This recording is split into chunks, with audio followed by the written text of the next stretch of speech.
کسی برف والے جو برف کا بزنس کرتا ہے، برف بیچتا ہے، اس کو رات کے ٹائم پہ 10 کلو برف یہ کہہ کے دے لیتے ہیں کہ بھائی میں کل دوپہر کو، یہ میں گرمیوں کی بات کر رہا ہوں جب برف بکتی ہے، تو میں کل دوپہر کو آپ کو 10 کلو برف لے لوں گا۔ تو آپ ایمانداری سے بتائیں کیا یہ مناسب ہے یہ بات؟ اگر وہ 10 کلو برف آپ کی محفوظ بھی رکھتا ہے تو اس میں کم از کم اچھی خاصی بجلی، یعنی کہ اس کو برف کو جما کے رکھنے کے لیے اس کا جو بھی سسٹم ہے، اس کا کارخانہ ہے برف کا، یا اس کے پاس ڈیپ فریزر ہے، اس پہ اس کی بجلی استعمال ہوگی۔ اور اگر وہ ایسا نہیں کرتا تو وہ 10 کلو برف نہیں رہے گی، ہو سکتا ہے وہ ساری کی ساری ہی پگھل جائے یا اس میں تھوڑی بچے۔ تو بجلی بھی ایسے ہی ہے، اگر آپ وابڈا کو دے رہے ہیں تو اس کا پورا ایک انفراسٹرکچر ہے، اس کا ایک سسٹم ہے، اس کی ایک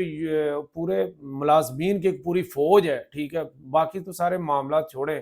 تو وہ آف آورز میں، یعنی کہ جب دن کے ٹائم پہ نہیں، سوری، دن کے ٹائم پہ تو سولر نے بہت بنا دی، رات کو آپ چاہیے تھی، تو بھائی کس طرح ممکن ہے کہ آپ کو پوری کی پوری دے دی جائے؟ اور اس کا امپیکٹ آ رہا تھا جناب، اس کو کہتے ہیں الیکٹرک میں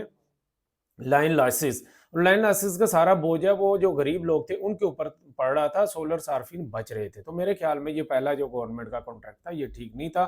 یہ جو نیٹ، جو اس کا کیا ہے جناب، نیٹ بلنگ والا معاملہ، یہ ٹھیک ہے کہ آپ کہ جناب بجلی بیچیں ان کو، اور جب آپ کو ضرورت ہے تو آپ ان سے خریدیں۔ اور یہ سارے کہہ رہے ہیں جناب گورنمنٹ آپ سے 9-10 روپے میں خرید رہی ہے اور آپ کو بیچے گی 45 روپے میں، 50 روپے میں، یہ سراسر غلط بات ہے۔ انہوں نے یہ بالکل کلیئر لکھا کہ جس سلیب ریٹ میں آپ آئیں گے، اگر آپ کے 200 یا 200 سے کم یونٹ ہے تو ڈیفینیٹلی آپ پروٹیکٹیو کیٹیگری میں آئیں گے، تو آپ کو بھی 8-9 روپے کا یونٹ ریٹ لگے گا۔ اگر آپ زیادہ یوزر ہیں، اس کیٹیگری سے نکل جاتے ہیں، تو اس حساب سے ہی بل آئے گا آپ کو، اور جو لینڈ لائسنس والا معاملہ ہے وہ بھی بچ جائے گا۔ اس میں ایک میں غلطی سمجھتا ہوں، وہ ہے کہ گورنمنٹ کو جیسے آئی پیز جو یونٹ ہیں ان سے جس ریٹ پہ بجلی خرید رہی ہے، سولر صارفین سے بھی اسی ریٹ پہ بجلی خریدنی چاہیے۔ اور اس کے علاوہ جو ہے کہ اس میں ابھی تو ذکر نہیں ہو رہا، فیوچر میں ٹیکسز والا معاملہ بھی آئے گا، تو ٹیکسز میں ظاہر ہے کمپنیز تو ان کے جی ایس ٹی میں بھی رجسٹرڈ ہوتی ہے، ان کے ٹیکس نیٹ ورک بھی ہوتا ہے، تو عام صارفین اس پہ ٹیکس نیٹ ورک میں نہیں ہوتے، تو ان کے لیے ضرور ایک اسپیشل گنجائش نکالنی چاہیے۔ البتہ ہم آتے ہیں سلوشن کی طرف، ٹھیک ہے جناب۔ سلوشن سب سے یہ ہے کہ جناب سولر کی جو انرجی ہے وہ جنریٹ ہوتی ہے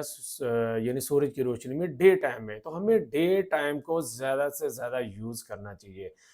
چاہے آپ کا بزنس ہے، چاہے رہائشی ہے، معاملات ہیں آپ کے وہاں پہ یوز ہے، تو آپ میکسیمم جو ڈے ایکٹیویٹی ہے، جیسے کپڑے دھونے ہیں، جیسے آپ کی جناب گھر میں اور جہاں پہ بجلی کنزیوم ہوتی ہے، کپڑے استری وغیرہ کرنے کے معاملات ہیں، آپ کوشش کریں کہ ڈے میں ہو، رات کے ٹائم کم سے کم ہو، تو پھر آپ اس کا فائدہ اٹھا سکتے ہیں، آپ کو جناب ایکسپورٹ کرنی ہی نہیں پڑے گی۔ اور دوسرا، بیٹری جو پہلے تھیں ابھی اوکھے ہو لیں، سوکھے ہو لیں جناب، بیٹری لیتھیم کی اچھی بیٹری لگائیں جو کم از کم آپ کی رات گزار سکے، چاہے آپ اے سی کے ساتھ ہیں یا اے سی کے بغیر ہیں۔ اگر اے سی کے ساتھ ہے ظاہر ہے آپ کو بڑا پاور بینک یعنی کہ بڑی بیٹری لگانی پڑے گی۔ اس کے ساتھ ہی آ جائیں کہ اگر آپ ڈے لائٹ میں آپ کا بزنس ہے، جو کہ بدقسمتی سے ہمارے بزنس ایکٹیویٹی 1 یا 2 بجے سٹارٹ ہو رہی ہے، تو یہ انتہائی غلط بات ہے۔ اگر یہی آپ اسلامک جو کی ہدایات بھی لے لیں، نبی پاک صلی اللہ علیہ وسلم کی جو ہدایات ہیں، ایکٹیویٹیز، ان کو بھی لے لیں، تو جناب سورج یعنی کہ پہلے وقت میں زیادہ کام کیا جاتا ہے۔ اگر آپ یہ کریں گے، آپ کا بزنس ہے، دکاندار ہیں، تو یقیناً دیکھیے گا اس میں نہ صرف برکت ہوگی اور سولر کا بھی آپ حقیقی فائدہ اٹھا سکیں گے۔ ہم سارے ہی کتابوں میں پڑھتے ہیں، اور مغلیہ دور اور برصغیر میں اسپیشلی مسلمانوں کا زوال کی جب داستان پڑھتے ہیں تو اس میں یہ ایک واقعہ بڑی جناب یہ ڈیٹیل کے ساتھ ہے کہ جب مغلیہ خاندان کے آخری بادشاہ بہادر شاہ ظفر کا جناب ناشتے کا ٹائم، اور جناب ادھر جنرل تھے برٹش جو فوج تھی، اس کے جو میجر صاحب تھے ولیم ہاٹسن، ٹھیک ہے، یا ابھی بھی جو ان کی جو فوج کا جو دوپہر کا یعنی کہ لنچ ٹائم تھا وہ ایک ہی تھا، یعنی کہ مغل بادشاہ ان کا دربار 12-1 بجے اٹھتا تھا، پھر ان کے جناب ان کی کنیزیں خادمیں ان کے منہ دہلاتی تھی، پھر ان کے ناشتے کا اہتمام ہوتا تھا، پھر گیت سنگیت ہوتا تھا، پھر جا کے اب مجھے بتائیں شام کو انہوں نے کیا کرنا ہوتا تھا۔ اسی ٹائم پہ وہاں سے جو قابض فوج تھی جو ان کے بیسک انتظامات کو چلا رہی تھی، تو وہ جناب دوپہر کا کھانا کھا چکے تھے. دوپہر کے کھانے کا مطلب ہے کہ وہ صبح 6 بجے اٹھتے تھے, 7 بجے آفس آ جاتے تھے, آفس کی ساری ورکنگ ہو جاتی تھی. تو یہ قانون قدرت ہے کہ جس نے نیچرز اور جو وہ قوانین ہیں قدرت کے, ان کو نہ صرف اڈاپٹ کیا, محنت کی, ان کو ان کا فائدہ ملے گا. وہ ان کا چاہے کوئی بھی مذہب ہو, جیسے کہا جاتا ہے نا کہ کنواں کھودنے والے سے اللہ تعالیٰ نہیں پوچھے گا کہ آپ کا مذہب کیا ہے, وہ کنواں کھودنے والے کو اللہ تعالیٰ پانی دے گا. ٹھیک ہے, لیس للانسان الا ما سعی. تو اس قانون فطرت کے تحت آپ کی ایک تو نہ صرف روٹین بہتر ہو جائے گی, آپ کا سولر کا جو آپ اس سے فائدہ اٹھا سکیں گے, بلکہ آپ کی صحت میں بھی اس کے اچھے جو ہیں وہ اثرات مرتب ہوں گے. اور رہی بات رات کی, تو رات کو آپ جناب سوئیں. ابھی بدقسمتی سے ہماری مارکیٹس میں اگر گورنمنٹ سختی کرے کہ جناب آپ دکانیں یا بزنس شام کے ٹائم جلدی بند کر دیں, تو آپ کو پتہ ہی ہے کہ کیا جناب واہ ویلا شروع ہو جاتا ہے اور کوئی مانتا نہیں ہے. اور آپ مانے نہ مانے, اس ٹائم پہ جو سپر پاور کنٹری ہے وہ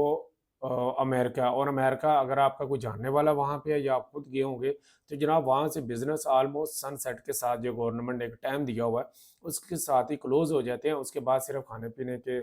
کیفے اور یہ دوسرے معاملات ہیں وہ چلتے ہیں. بزنس ایکٹیویٹی وہ